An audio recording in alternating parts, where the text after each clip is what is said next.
The missing link, the connection between apes and men. Yes, yes, come right up, come right up. Gather around. Only 5 thin dimes to see the missing link. Yes, everybody here now, just about. Hello, I'm George Hull, and thank you for coming down to meet with me for a little bit. The year was 1876. Good year. It's the year Colorado joined the Union, and it was a time when there was an appreciation for a good joke, and a sense of humor was highly praised. So, now it was also the time when I've forgotten what it was called. Anyhow, the evolution, that's it, Theory of Evolution. Well, when you get to be as old as I am, you know, the memory sort of goes.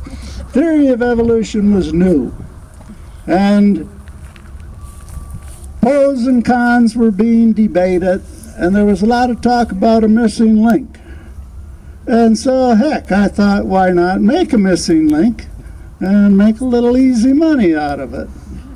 Actually, I had made one 7 years before back east. It was called the Cardiff Giant. And people really paid to see it. And P.T. Barnum had wanted it, but I sold it to a man named David Hannum. And when P.T. didn't get it, well, he got a little upset, and he sued David Hannum, claiming it was a fake. Well, of course, the lawsuit didn't turn out really well for either one of them. Neither one got anything out of it, and it was proven to be a fake. So that was the end of the Cardiff Giant. But anyhow, I decided I would make another one. So I rented a shop in Pennsylvania, worked there many a day, spent lots and lots of money, and I hired a lot of people to build the new missing link. And it was a beauty. It was 6 foot 7 inches tall, weighed 450 pounds, and it had a 3-inch tail. Made it out of plaster, mortar, crushed stone, meat and bones. And then I had it shipped to Denver, then on down to Pueblo. Then I hired a couple men to take it out to some land I owned near Turtle Buttes, out near Beulah, and bury it on the prairie. About a year later, on September 17th, 1877, I hired 2 more other men to dig a well at that spot. Well, of course, they hit it. And when they discovered it, and it was broadcast as the missing link, it was a sensation. It was taken into Pueblo, and it was displayed in a building on Santa Fe near 2nd Street. 50 cents a piece to come see it. 50 cents was a lot of money in those days. So we made a lot of money here in Pueblo, and then we shipped it up to Colorado Springs, to Denver, to Cheyenne, and then back to Nebraska, Iowa, Missouri, and it ended all the way up in New York City. Now, it might still be on display somewhere if a man named E.J. Cox didn't go to the New York Tribune and expose it. You see, when I was building it, I needed more money, and I borrowed money from E.J. Cox. And when he found out how much P.T. Barnum and I were making on it, because P.T. was in on it by then, when he found out how much we were making, he demanded a cut of the action. Wasn't satisfied just to get his money back. Well, when I said no, he went to Pennsylvania, visited the workshop where I made it, dug up evidence that it was fake, went to the Tribune, wrote an expose, and that was sort of the end of the Muldoon Man. But we had a good time while we had it. We made a lot of easy money.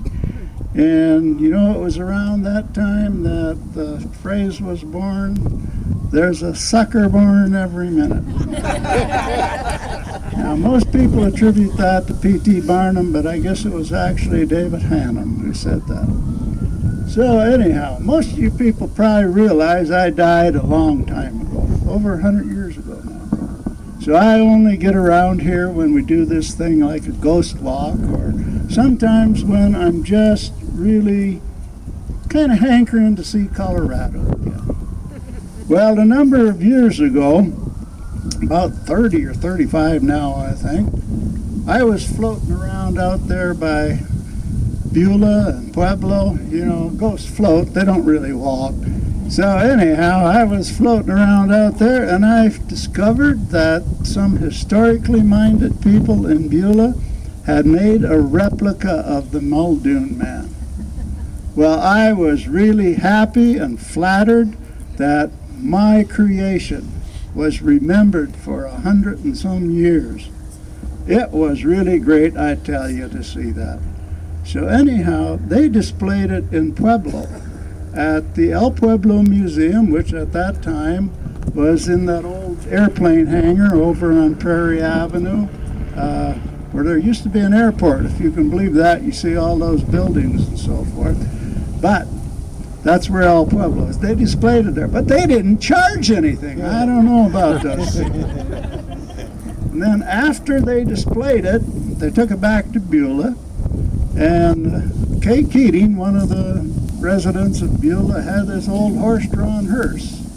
And so they put the replica in it, and they had a little procession out to the prairie, and they reburied it somewhere on the prairie near Turtle Buttes.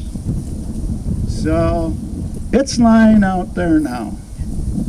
And someday maybe somebody's going to be digging a trench or digging a foundation, and they're going to be shocked when that shovel hits the replica. Yeah, it was a good joke and a long-lasting joke. I had a good time with it. Thank you.